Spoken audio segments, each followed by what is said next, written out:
Fala aí, eu sou o Elis do Responde Aí e agora a gente vai resolver um exercício sobre campo elétrico gerado por uma carga pontual.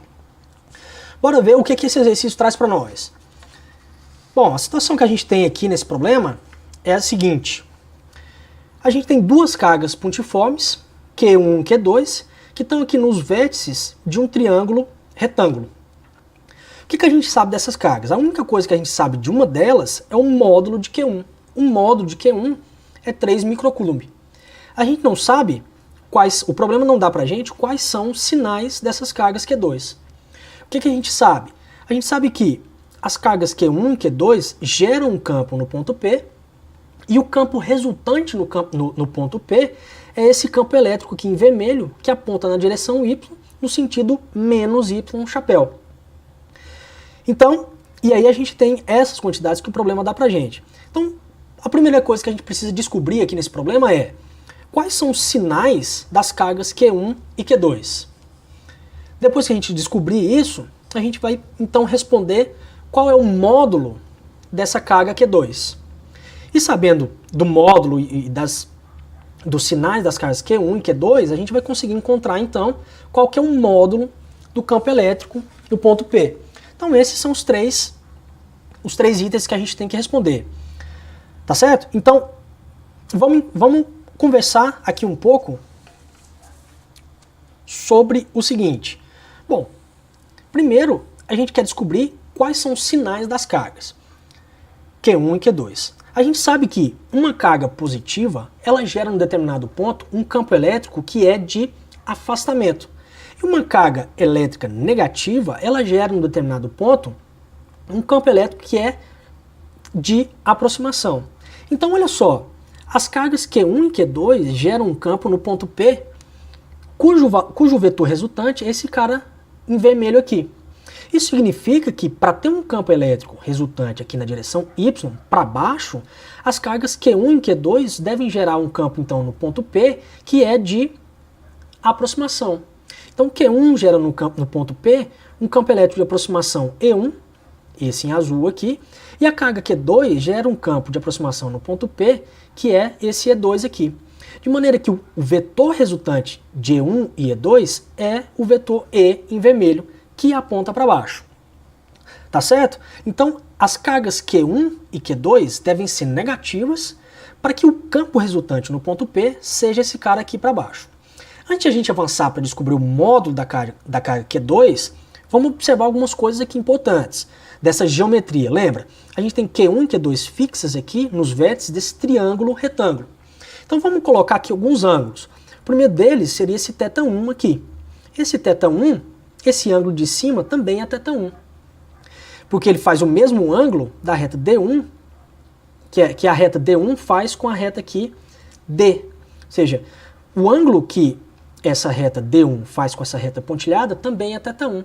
Da mesma maneira que esse outro ângulo. Esse outro ângulo é exatamente θ2, né, que é esse ângulo aqui de baixo.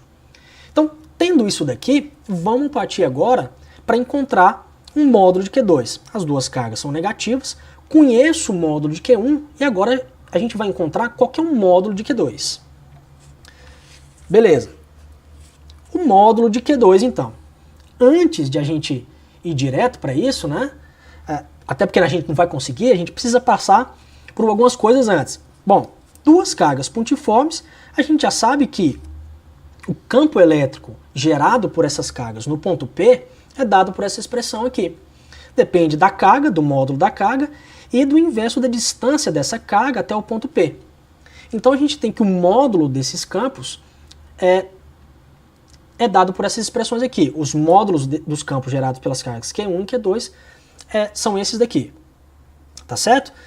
Bom, o campo E ele só tem componente na direção Y. Isso significa que então o campo E1 projetado na direção X tem que ser igual ao campo E2 projetado na direção X.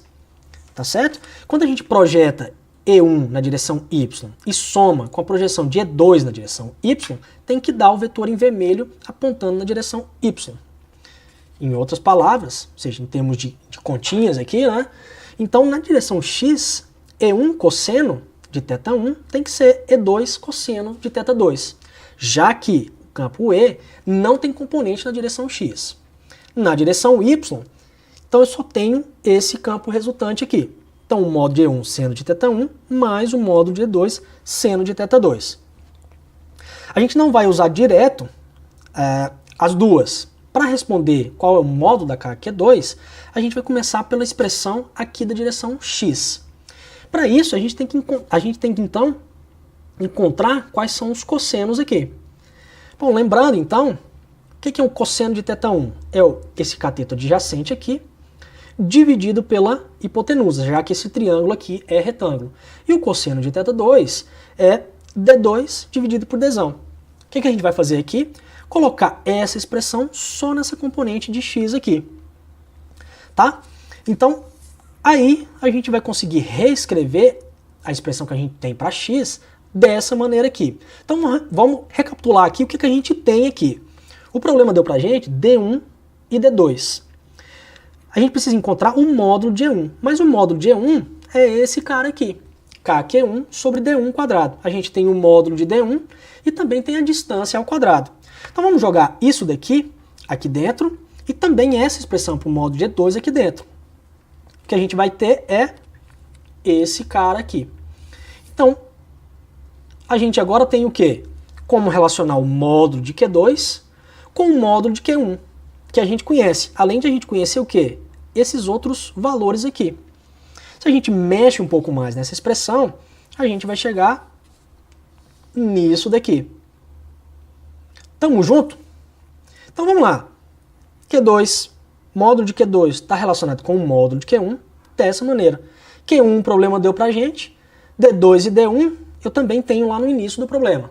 Jogo aqui, encontro que o módulo de Q2 é 7,2 microcoulomb. Beleza? Então a gente passou aqui por quais passos? Encontramos então a componente dos vetores na direção x e também na direção y. Né?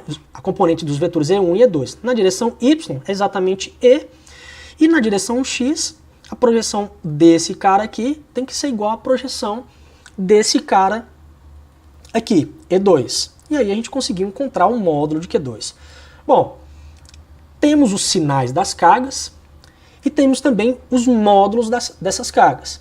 Vamos encontrar agora qual que é o módulo do campo resultante E aqui. Agora a gente vai fazer o quê? A gente vai voltar lá na expressão das componentes e ao invés de agora de usar a componente x, a gente vai usar a componente y. Bom, a componente y, a gente tem o quê? O módulo de E1 e de E2 e os senos de θ1 e θ2. Como é um triângulo retângulo, a gente consegue encontrar fácil os valores desses senos. Seno de θ1 vai ser D2 dividido pela hipotenusa. Seno de θ2 vai ser D1 dividido pela hipotenusa. Tá certo?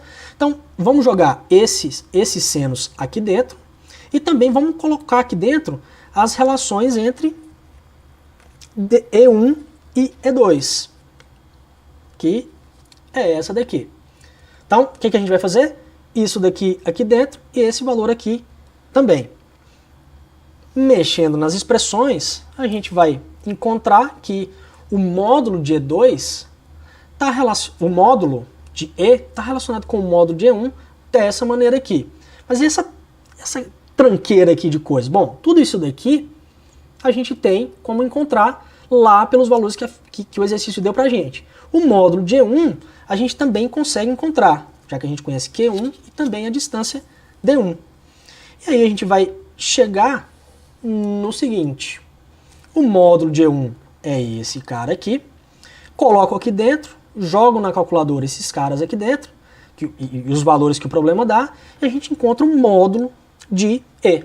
Então encontramos os sinais das cargas, o módulo de Q2, e isso facilitou a nossa vida para encontrar depois o módulo do campo elétrico E. Beleza? Esse vídeo te ajudou? Responde aí.